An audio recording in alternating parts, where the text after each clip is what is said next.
Clues. The crew passes through a wormhole and experiences some missing time, which leads to an ever-deepening mystery. We start out with the crew enjoying some free time. Some of them are practicing some kind of martial art. Space Tai Chi. And Picard is enjoying his Dixon Hill simulator on the holodeck. He's pulled Guinan in this time to experience the mystery as well. I kind of like that they get the same actress or his secretary every time. They don't have to do that. They're in a murder mystery story, and Guinan doesn't really see the appeal. And at one point, she finds Picard being held at gunpoint. After everything that's happened with the holodeck, I would have been terrified in that situation. Picard gets a call from Data, who is apparently trying to be more human by imitating Riker. Data has detected something sciencey. Long-range sensors detect a T-Tauri-type star within a pocket of the Nagame cloud. So they go to investigate. When they get there, they find a wormhole, which they unintentionally pass through, and everyone apparently passes out for 30 seconds. They all wake up, including that huge vein in Picard's head, and everything appears to be okay. Riker is surprised to find that they have undergone a day's travel in terms of distance, but they just went through a wormhole. They could have ended up anywhere. Picard wants to go investigate the planet they detected earlier, but Data suggests sending a probe instead. Beverly is treating minor injuries from when people fell after passing out, and she sees that her spheres from earlier are now full of cotton candy. This isn't possible. The probe gets back to the planet, and it seems to get there really quickly, which I thought was a little weird. But we've seen that the passage of time is not conveyed very well on this show, so it could have been a long time. I guess that's true. The probe's readings do not match what they detected before going through the wormhole. Data suggests they may have picked up a planet on the other side of the wormhole. And everything seems cool. But then we get hit in the face with a music cue the size of freaking Jupiter.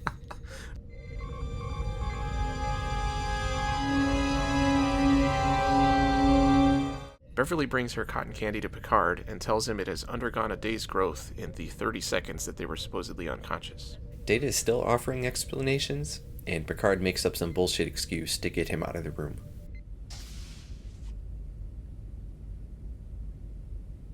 You believe him? Data's theory literally doesn't mean anything. He's just throwing out a bunch of words, so it's not a surprise that they didn't believe him. Conjectured that a major disruption in time continuity could be compensated for by trillions of counter-reactions. They start to suspect the phenomenon tampered with Data and start to look for other ways to see how much time really passed. Beverly tracks down the last person to use the transporter and finds that her cellular clock is off. Geordi's also looking at the computer, and at one point he says, Nelson, I need your help with the computer. But what is Troy going to do that Geordi can't? He finds that the ship's chronometer has been tampered with, and that Data is the only other person on the ship capable of doing that. And Data does consent to being examined by Geordi, but as far as he can tell, nothing is wrong. One of the actresses in the background of this scene is a woman who goes by the name of Cameron, who of course appeared in the hit film Samurai Cop.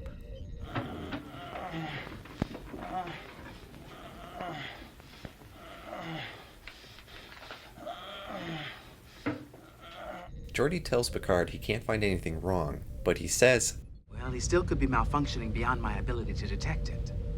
But Geordi knows more about Data than anybody, so again, if something goes seriously wrong with Data, they are all f***ed. Troy has a weird dizziness incident, and when Worf walks her back to her quarters, she says the person in her mirror isn't her. It was my face, but it wasn't me inside. Picard confronts Data because the planet the probe supposedly detected was actually from another Google search, and Data just reused the image. Data says that his actions are not entirely his choice, but only makes cryptic comments instead of giving actual answers. So Picard gives him a direct order to tell him what happened, but he won't. I didn't understand why they hadn't put him in a holding cell by now. And they've already seen things go wrong with him before, including when he hijacked the entire ship to go see Dr. Soong, so yeah. Worf's wrist was apparently broken and treated during their lost time period, and Worf says that Data is one of the few who could have broken it, but for some reason Picard says he can't accept that. Beverly suspects that they were all actually conscious during the missing time. The probe that Geordi sent out reaches the planet and finds no evidence of any wormhole. Picard thinks the entire thing was a ruse, so they head to the planet to investigate themselves. They encounter a green energy field, and it possesses Troy, and talks to Data about their plan failing. Data finally says that it was Picard himself who ordered him to do what he did.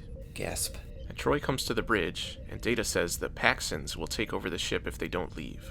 I thought it was good that Picard asked first if Starfleet told Data to block answering any questions, because that could have been something that might have actually happened. And then Data goes into full exposition mode.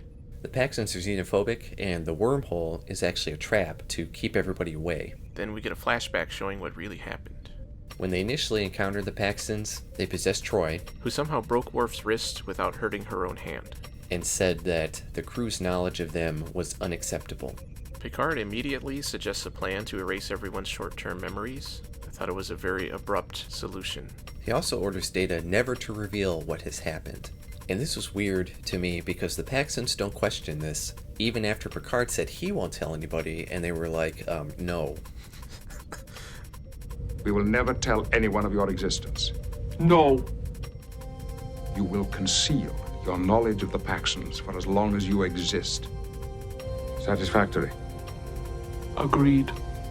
And Data resets all the ship's systems. Back in the present, Picard explains why the plan didn't work in the stupidest way possible. Because clues were left behind that suggested a mystery. And to many humans, a mystery is irresistible. He says they will succeed if they try again, but eliminate all the clues, right after listing them all out and making it sound like there would be way too many variables to deal with. And because it's a TV show. You are a most unusual species, worthy of a second chance. Proceed. Yeah. Whatever. They wake up again, and Data convinces them to relaunch the probe like before, and everything works out. Supposedly. We're to assume it does, but of course there's a chance there were other clues left behind from this time because there's 1,000 people on this ship. Clues. Overall, the idea behind this episode was unique and interesting, but the way it played out was very tedious. And then when they got to the end, it felt like they had to rush to get everything wrapped up. After all the things that have gone wrong with Data, I didn't understand why Picard still trusted him so much. I would have considered him too big a threat to keep on the ship by this point. Along the same lines, I didn't like how all the characters kind of took everything in stride. Picard seemed more interested in figuring out the mystery out of a sense of curiosity and to validate Data than seeing it as hiding a potential threat. I could see some people really liking this one for its uniqueness and the mystery element, and I didn't think it was bad, but it definitely could have been better, and for me, I thought it was pretty boring. I gave it a C-. I gave it a B. I did like this one, but that ending was so rushed and felt so thrown together, I would have graded it higher if it wasn't for that. What a missed opportunity to get Guinan in there. It would have been a great connection to the holodeck mystery from the opening to have her go through this one too. And they even could have put in a dumb joke at the end where she says, you know, you're right, this was fun. The Paxton's logic was pretty nonsensical and kind of had to just be accepted for the story to work. Things like giving them a second chance just because, or taking Picard's order to Data as absolute. And I wanted to know how they handled some of the clues that gave things away the first time. But we never get an explanation for any of that. We just get nice music and Data smiling. The end. I did like it, but I feel like the ending could have been much improved.